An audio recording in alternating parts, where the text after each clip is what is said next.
శ్రీమాత్రే నమ. జయ గురు దత్తాత్రేయ నమ. ఈ వీడియోలో మనం ధనుస్సు రాశి వారు జీవితంలో అదృష్టవంతులుగా ఉండాలంటే ఏ నియమాలు పాటించాలి, ఏ జాగ్రత్తలు తీసుకోవాలి అన్న విషయాన్ని మనం ఈ వీడియోలో పరిశీలించే ప్రయత్నం చేద్దాం. ధనుస్సు రాశికి గురువు రాశ్యాధిపతి. సో అలాగే ఈ రాశిలో ఉన్నటువంటి నక్షత్రాలు పరిశీలిస్తే మూల, పూర్వాషాఢ, ఉత్తరాషాఢ నక్షత్రాలు 3 నక్షత్రాల్లో జన్మించిన వాళ్ళు ఈ ధనుస్సు రాశి జాతకులుగా నిర్ణయించడం జరుగుతూ ఉంటుంది. అయితే ఎక్కువగా ఈ మూలా నక్షత్రంలో జన్మించిన వాళ్ళకి ప్రారంభంలో కేతు మహాదశ, దాని తర్వాత శుక్ర మహాదశ రావడం జరుగుతుంది. సో మొత్తం మీద ఏంటంటే ఏ పాదంలో జన్మించినా శుక్రుడు 20 సంవత్సరాలు, ఇంచుమించుగా ఎక్కువ భాగం ఈ రాశిలో జన్మించిన వాళ్ళకి శుక్ర మహాదశ రావడం జరుగుతుంది వాళ్ళ చిన్నతనంలో.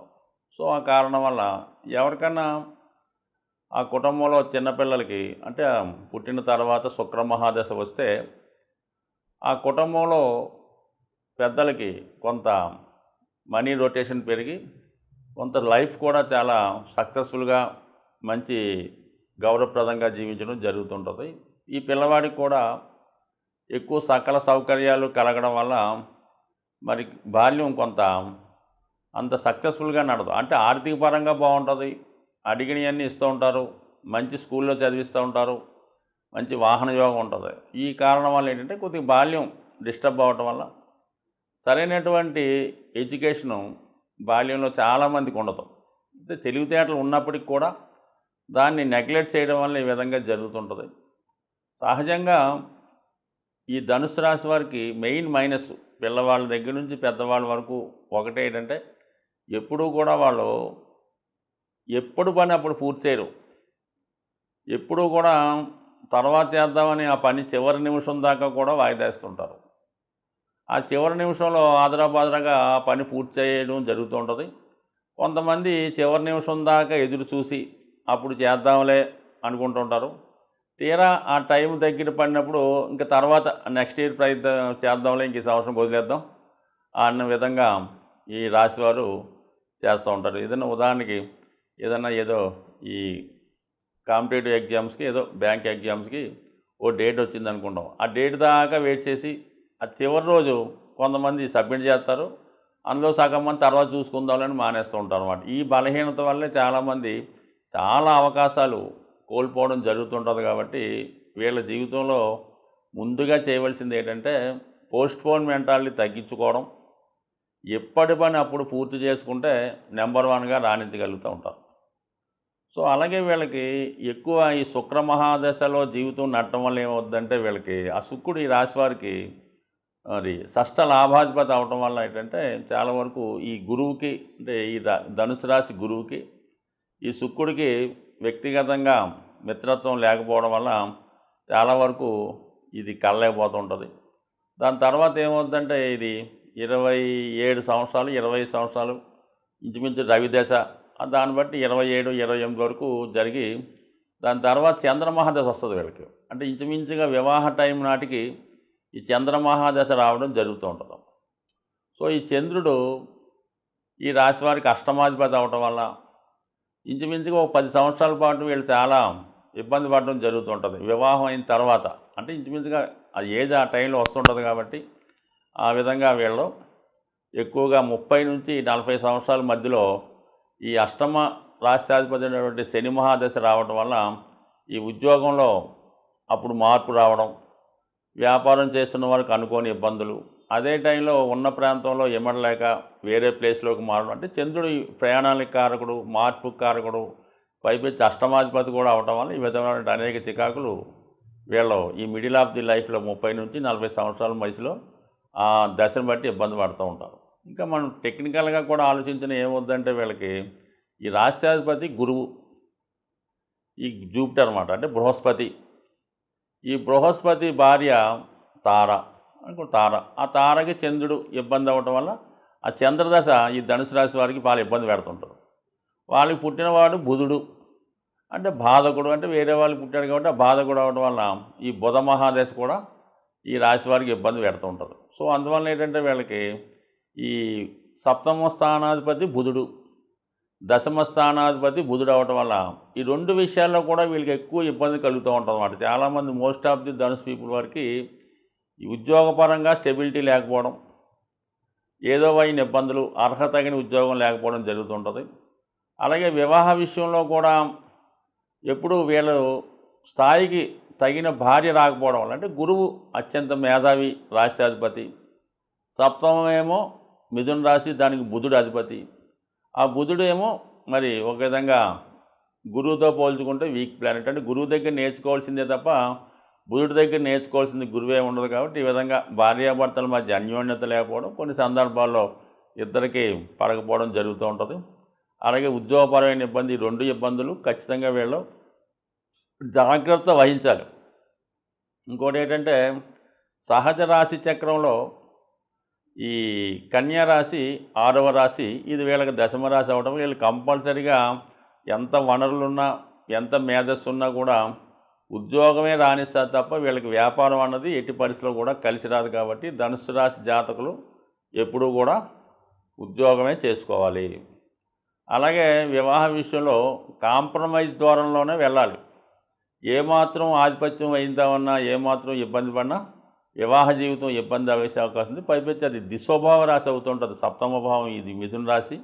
అందువల్ల ఏంటంటే ఏ విధంగా ఈ రాష్ట్రాధిపతి వేరే గ్రహంతో కలిసి ఉన్నా, వేరే విధంగా ఇబ్బంది అయినా చాలా వరకు 2 వివాహాలు జరగడం కానీ, లేదంటే భార్యతో పాటు వేరే వాళ్ళతో ఎఫైర్ కొంతకాలం పాటు నడపడం కానీ, రహస్య కార్యకలాపాలు చదివించడం కానీ ఎక్కువ మంది జరుగుతూ ఉంటుంది.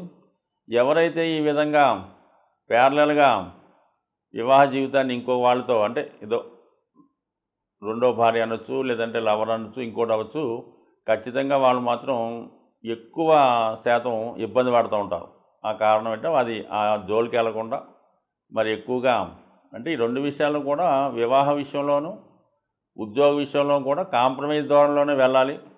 ఏమాత్రం దాన్ని అధిగమించినా ఆ న్యాయాన్ని, అంటే అందరికీ ధర్మం చెప్పేవాడు గురువు, వీళ్ళ ఏ విధంగా ధర్మం తప్పితే ఖచ్చితంగా వీళ్ళ మీద ఆ ప్రభావం చూపిస్తుంది. మరి మూలా నక్షత్రం ఈ రాశిలో ఉండడం వల్ల ఏంటంటే ఈ రాశిలో జన్మించిన వారికి కూడా జీవితంలో ఒక పెను తుఫాను ఎదుర్కోవడం జరుగుతూ ఉంటుంది. అప్పటిదాకా సవ్యంగా వెళ్ళి మధ్యలో ఒక మంచి ప్రళయంలాగా వచ్చి జీవితం అంతా అల్లకల్లోలంగా ఛిద్రమైపోయి మళ్ళా జీవితంలో పుంజుకొని పైకి రావడం జరుగుతూ ఉంటుంది ఎక్కువగా ఈ రాశిలో జన్మించిన వాళ్ళకి. కానీ నిజాయితీగా కాంప్రమైజ్ అవుతూ స్వచ్ఛందంగా దేనికి ఆశపడకుండా సింపుల్ లైఫ్ గడిపితే మాత్రం ఆధ్యాత్మికంగా ఖచ్చితంగా జీవితం ప్రశాంతంగా హ్యాపీగా వెళ్ళే అవకాశం ఉంది. ఈ రాశి వారు కంపల్సరిగా సూర్యభగవాన్ని పూజించుకోవాలి. అలాగే గోమాతని సేవ చేసుకోవాలి, పెద్దల్ని గౌరవించాలి. ముఖ్యంగా ఏంటంటే ధర్మంగా ఉంటున్నంతసేపు వీళ్ళకి ఏ విధమైన ఇబ్బంది వచ్చే అవకాశం లేదు. సాధారణంగా మనం ఈ గోచార ఫలితాలు పరిశీలించినప్పుడు వ్యక్తిగతంగా వారి వారి రాశులను బట్టి కాకుండా సహజంగా ఏర్పడే కొన్ని గ్రహాల కలయికలు జాతకులు అందరి మీద ప్రభావం చూపిస్తూ ఉంటుంది. అంటే సహజ రాశి చక్రం అయినటువంటి ఉంటుంది, అంటే అది మేషం లగ్నంగా తీసుకొని 12 భావాలు లెక్కేయడం జరుగుతూ ఉంటుంది. సో ఈ భావాల్లో కొన్ని గ్రహాలు బలంగా ఉన్నప్పుడు అవి జాతకులు అందరి మీద ప్రభావాన్ని చూపడం జరుగుతూ ఉంటుంది. మరి ఇప్పుడు ఈ సహజ రాశి చక్రంలో ఈ కుజ రాహులు 12వ స్థానంలో సంచరించడం వల్ల ఒక విధంగా కొంత అవినీతి కార్యక్రమాలు, అక్రమాలు, అది దోపిడీలు అనుకోవచ్చు, రోడ్డు ప్రమాదాలు అనుకోవచ్చు, అన్యాయంగా ప్రవర్తించడం అనుకోవచ్చు, దుర్మార్గంగా, ఇవి కొద్దిగా ఈ లోకంలో, ఈ ప్రపంచంలో, ఈ దేశంలో ఎక్కువయ్యే అవకాశం ఉంటాయి. సో ఈ దౌర్జన్య కార్యక్రమాల వల్ల సాధారణ వ్యక్తులు, మధ్యతరగతి కుటుంబాలు చాలా వరకు ఇబ్బంది పడుతూ ఉంటారు. సో అలాగే ఈ గురువు రవి కలిసి ఉండడం ఒక విధంగా ధనస్థానంలో ఉండడం వల్ల ఫైనాన్షియల్ ఫ్లో బాగా పెరుగుతూ ఉంటుంది అన్నమాట. ఆర్థిక సంపద పెరుగుతుంది, మనీ రొటేషన్ పెరుగుతూ ఉంటుంది. బ్యాంకింగ్ రంగం, ఫైనాన్స్ రంగం చాలా డెవలప్ అవుతూ ఉంటుంది. అంటే 2వ స్థానం అన్నది సహజ 2వ స్థానం వృషభ రాశి, ఫైనాన్స్ సంబంధించింది, ధనకారకుడు అక్కడ సంచరించడం వల్ల ఫ్లో ఆఫ్ మనీ ఎక్కువ పెరుగుతుంది. ప్రభుత్వం వారి దగ్గర కూడా మరి వాళ్ళ యొక్క సంపద పెరగడం వల్ల ప్రభుత్వాలు బలంగా తయారవుతాయి. సో ఆ కారణం వల్ల ప్రజలకి సౌకర్యవంతమైన జీవితం రావడం జరుగుతూ ఉంటుంది అన్నమాట. సో ఏదైనా మరి మంచి జరిగినప్పుడు అందరూ సంతోషిస్తారు, పథకాలు వచ్చినప్పుడు అందరూ తీసుకుంటుంటారు. కానీ ఈ కుజరాహుల కలయిక వల్ల కొన్ని ప్రమాదాలు, అనుకోని ఇబ్బందులు జరిగే అవకాశాలు ఉన్నాయి. కాబట్టి మరి రాబోయే 15 రోజులు ఈ ప్రభావం ఉంటుంది. కాబట్టి ఎక్కువ మంది ప్రయాణాలు చేస్తున్న వాళ్ళు, అంటే ఎక్కువగా ఈ మోటార్ సైకిల్ మీద వేగంగా ప్రయాణం చేస్తున్న వాళ్ళు, అలాగే ప్రమాదకరమైన వృత్తుల్లో ఉన్నవాళ్ళు కొంత జాగ్రత్తగా వ్యవహరించడం మంచిది. బట్ ఏదైనా రాబోయే 15 రోజుల్లో మరి ప్రతి ఒక్కరు కూడా ఈ అభిషేకం చేసుకోవడం వల్ల, అంటే మీనరాశిలో ఈ 2 గ్రహాలు ఏర్పడ్డాయి కాబట్టి ఎక్కువగా ప్రజలకు అనుకోకుండా నష్టం ఏర్పడుతూ ఉంటుంది, రుణదాతల నుంచి ఒత్తిడి ఏర్పడుతూ ఉంటుంది, అనుకోకుండా మెడికల్ ఎక్స్పెండిచర్, ఏదో చిన్న ప్రమాదం వల్ల అనుకోకుండా వచ్చే హెల్త్ ప్రాబ్లం వల్ల ఎక్కువగా హాస్పిటలైజేషన్ అవ్వడం, ధనం ఖర్చు అవ్వడం జరుగుతూ ఉంటుంది.